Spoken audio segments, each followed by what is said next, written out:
Hello everyone, advance paramedical classes में आपका स्वागत है। हम बात कर रहे थे क्लेविकल बोन की, जिसमें अपन ने एनाटॉमी और एपी व्यू कंप्लीट कर लिया था। तो आज अपन सबसे पहले रिवीजन कर लेते हैं, उसके बाद अपन आज की क्लास को कंटिन्यू करेंगे। तो सबसे पहले बात करते हैं एनाटॉमी की। सर्दियों की नमक भी आ चुकी है, कोई तो जर्सी पहन रहा है, कोई हाफ बाजू की टी शर्ट पहन के घूम रहे हैं। तो चलो कंटिन्यू करते हैं एनाटॉमी की। The clavicle is a curved bone. जो क्लेविकल होती है कर्व्ड बोन होती है। जो उसका लेटरल पार्ट होता है आर्टिकुलर होता है, किसके साथ में? एक्रोमियन प्रोसेस के साथ में।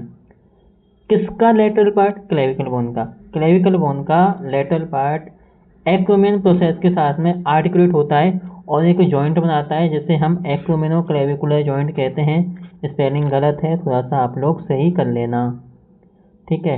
आगे बात करते हैं इट्स मिडल एंड। जो क्लेविकल का मिडल एंड होता है वो आर्टिकुलेट होता है किसके साथ में?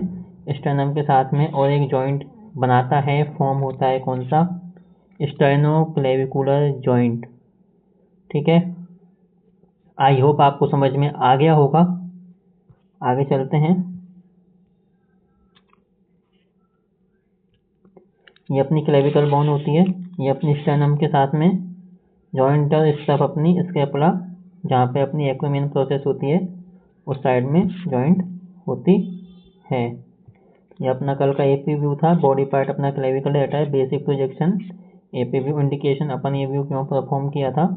To see the fracture, dislocation और कोई भी पैथोलॉजिक कंडीशन। कोई फ्रैक्चर हो गया और डिसलोकेशन हो गई हो, या फिर कोई भी पैथोलॉजिकल कंडीशन हो गई, तो उसको देखने के लिए अपन ये व्यू परफॉर्म करते हैं। बात करते हैं कैसेट साइज अपना कितना रहता है 8x10 और 10x12। पेशेंट की पोजीशन, पेशेंट सुपाइन होगा, एक्स 12 पे सुपाइन पोजीशन में लेट जाएगा। जो अफेक्टेड पार्ट है वो कैसेट की कॉन्टेक्ट में रहेगा, ठीक है।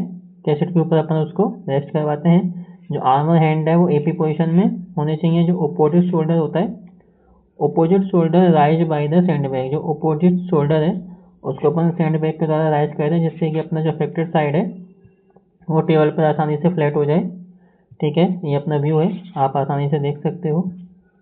इस एंड की कैसेट की पोजीशन क्या रहती है? कैसेट प्लेस होती है अफेक्टेड क्लेविकल के अंडर, नीचे। सेंटिंग क्या रहती है? Centre over the middle of clavicle.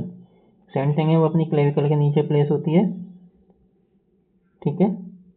इसमें अपन को क्या क्या दिख रहा है रेडियोलॉजिकल अपीयरेंस में?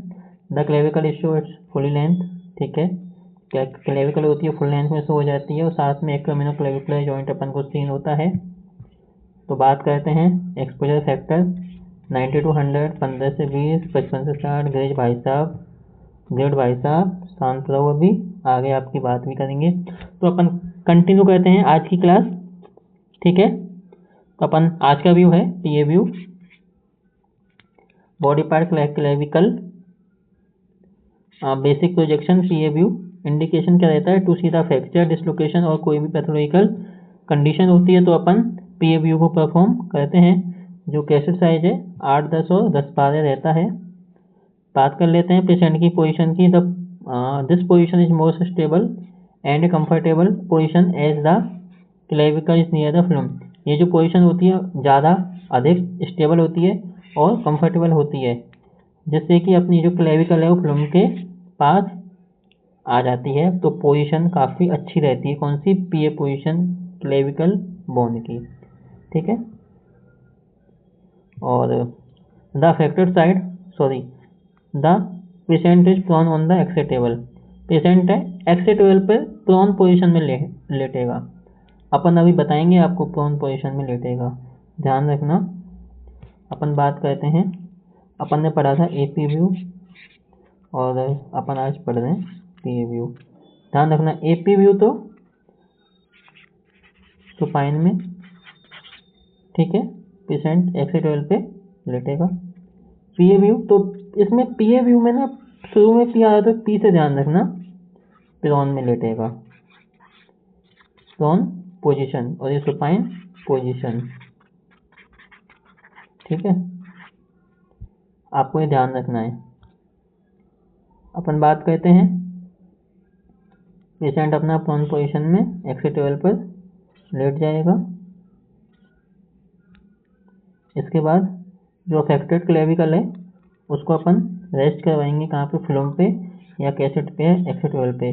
फिल्म कहाँ होती है, कैसेट के अंदर होती है। कैसेट कहाँ होती है, एक्सिट टेबल पे ऊपर होती है, जहाँ पे अपन अपना अफेक्टेड पार्ट रेस्ट करवाते हैं। तीनों में से अपन कोई भी लिख के आ सकते हैं, काफ़ी अच्छे हैं तीनों ही, ठीक है। कोई भी आप, जो भी आपकी इच्छा हो, मन करे, उसी को उसी को आप पहले लिख के आ सकते हो, ठीक है। हाँ, वो ही है, सिस्टम सेम है। The patient head turn away from the affected side. जो पेशेंट है वो अपने हेड को जितना हो सके दूर करेगा अफेक्टेड साइड से। आपको डायग्राम में दिखा देते हैं, ये देखो, ये जो पेशेंट है उसका हेड अफेक्टेड क्लेविकल से दूर है। ये जो अपनी अफेक्टेड क्लेविकल बोन आप देख रहे हो,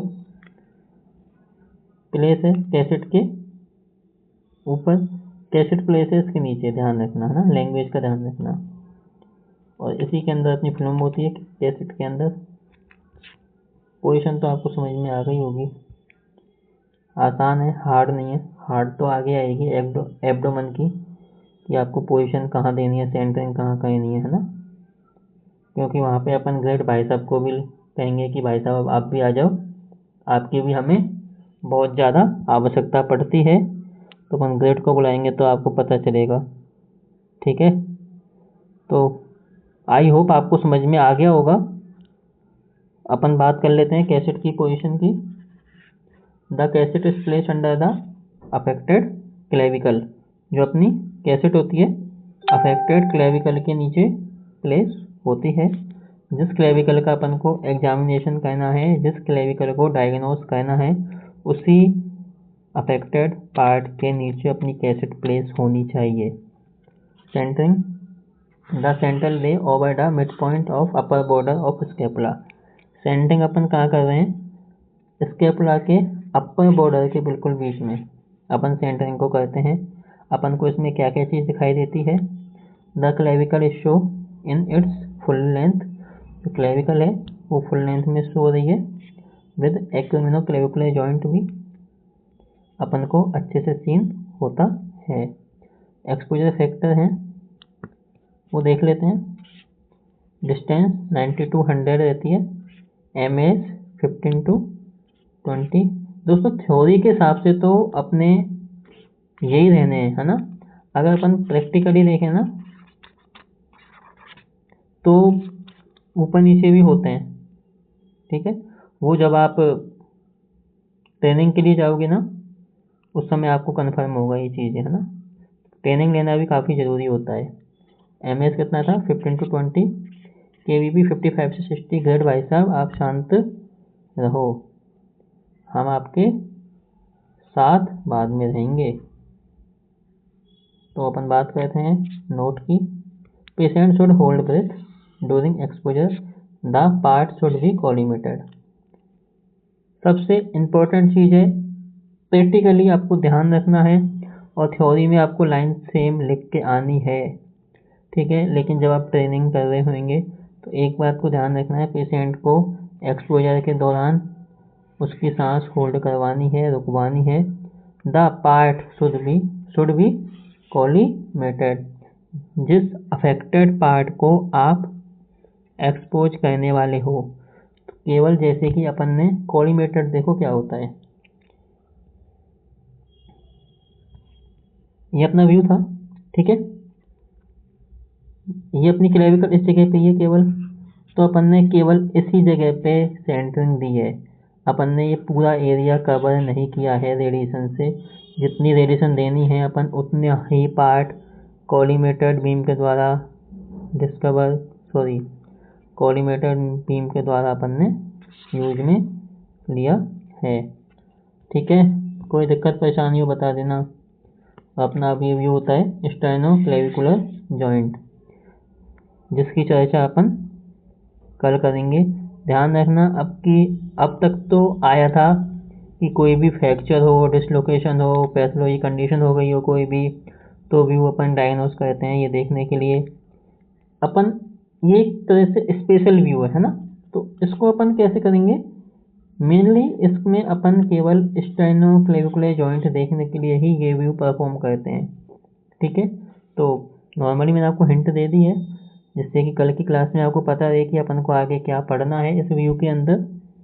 बाकी आपका जो अपर एक्सट्रीमिटी है कुछ ही दिन का बाकी है, कंप्लीट होने वाला है, उसके बाद अपन नया टॉपिक भी जल्दी चालू कर देंगे।